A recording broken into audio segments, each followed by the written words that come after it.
So I got to play and review Hogwarts Legacy early thanks to Warner Brothers. But what they didn't realise is that I'm actually an undercover psychopath of a Potter fan. And starting out in character creation, where I was told you could apparently make anything, I decided that I was going to be original and instead make Harry Potter. Because let's face it, 17 Harry Potter games are not enough. We need an 18th. Why would I play as just any old wizard when I can play as Harry Potter? But apparently the first game, Harry Potter and the Philosopher's Stone, sold over 11.9 million copies. But since then, no other game has sold as well, apart from probably Hogwarts Legacy at this point. And I know what you're thinking. ESO, we already peaked at PS1 Hagrid. How can we possibly go beyond this absolute pyramid of a man? This is true, my friends. But my theory is that people realized that Harry Potter simply wasn't evil enough in the first game, and so they didn't buy the next one.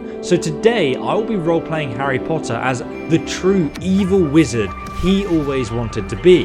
After all, he does use the unforgivable curse like 6 times in the book. And he's portrayed as the good guy, but is he really? I mean, with a monobrow like that, I think we're going to go down a dark path here. We have Dumbledore's glasses and Harry's glasses, but they are fixed, so the traumatic upbringing of your nephew breaking your glasses constantly isn't a factor here. And sadly, I don't have the Harry Potter scar option, so I went with this other scar that looks like I've also blocked Avada Kedavra with my face. Has the same energy. Now, the hair in this game actually looks insanely good, but Potter goes through so many hairstyles, I don't even know which one to pick. I'm tempted to go for an eviler swept back look, or this one. There's tons of color options as well, but I think this one's the most accurate. Now we need to choose a voice that sounds like Harry Potter.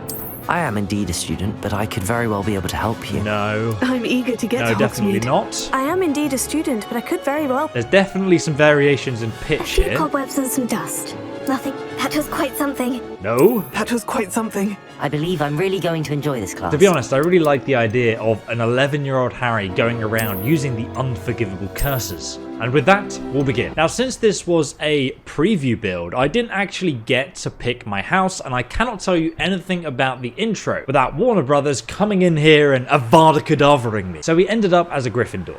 Original. I know. Now, we will take a look at the late game in a moment, but currently we are very early on in the game and we have not currently learnt any of the unforgivable curses. They are learnable, but we've not learnt them yet. Clearly, fame isn't everything, Potter. So I take off and I look for some students to attack, as any dark wizard would, I suppose. Now, the open world is absolutely huge, and I'm going to make another video talking about that, but I needed a secure location. So naturally, I went to where any dark wizard would do the murder. We are in Scotland, after all, the Hogwarts Boathouse. In fact, you can actually swim in Hogwarts Legacy. PS1 Harry couldn't do that, could he? I guess the Dursleys never taught Harry to actually swim. So anyway, I found the student and I used Incendio on him. Incendio.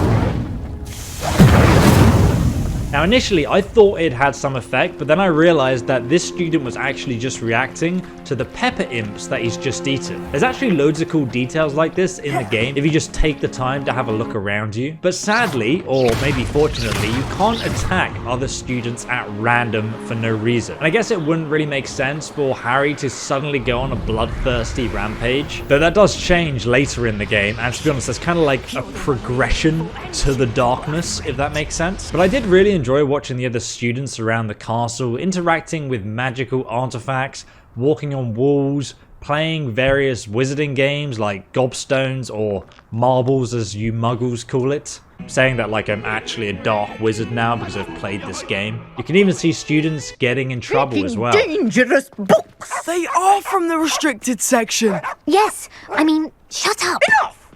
Here, perhaps you'll find sweeping the courtyard more productive. What, me?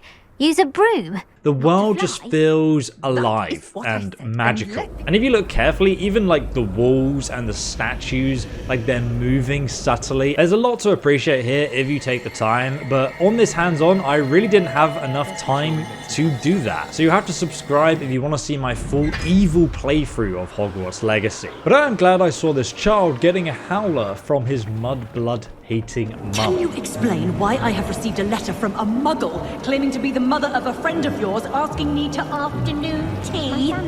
What did I tell you about making friends with Muggleborns? I am highly affronted. You will not associate with this friend anymore. And if I hear from this woman again, I will see to it myself that you don't. Now let's check out the side quests. We happen upon this silly Ravenclaw student who can't figure out a simple puzzle. Hello, I don't believe we've met. Oh, hello. I'm Lenora. Pardon me if I seem a little distracted at the moment. Everyone thinks I'm utterly balmy. Samantha thinks I'm potty. But it's this painting.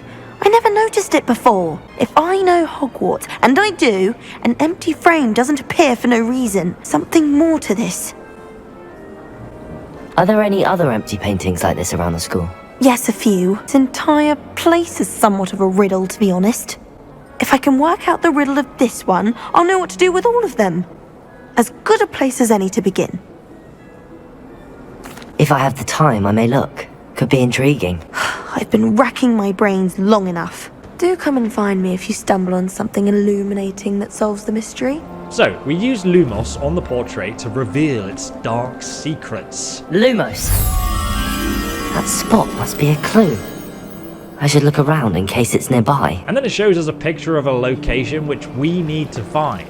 And the map literally tells you where it is. Apparently you can turn off the minimap, so that would obviously make it harder. I think the intention is that you match that picture to a location you've seen visually before, and then you go and find that location, and we find the butterfly at the location. We cast Lumos on it again, and it starts following us, so we can return it to the picture. Now, it's a pretty easy puzzle. Obviously, no challenge for dark wizards such as us, but I do know these puzzles get much harder as you learn more spells. I solved the mystery of that painting. You did? How? And with these conversations, we always end up with like a choice of if you want to be a nice guy, like nice and helpful, or if you just want to be a jerk to everyone that you meet, which I think is kind of funny that you have this option. I'm afraid I can't tell you, Lenora. Surely you jest.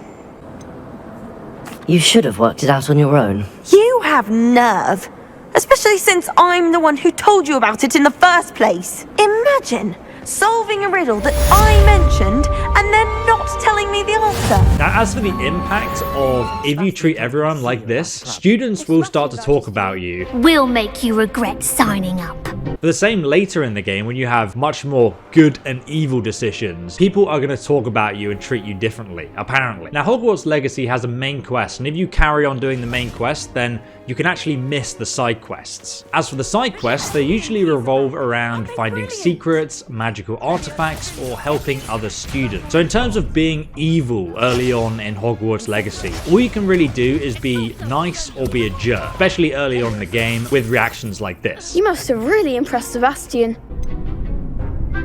I seem to have a knack for dueling. However, later on in the game, especially as you move away from Hogwarts, you'll find some full-on evil dark wizard options, which is what I'm here for. In the late game, Harry Potter over here is casting unforgivable curses like it's nothing. And if you check out this next episode, you'll actually see how I am assassinating people like an absolute savage. It's scarily brutal, this game, honestly. Like, I couldn't believe what I was seeing at times, but I'll link that next episode down below in the description, and you can check it out for yourself.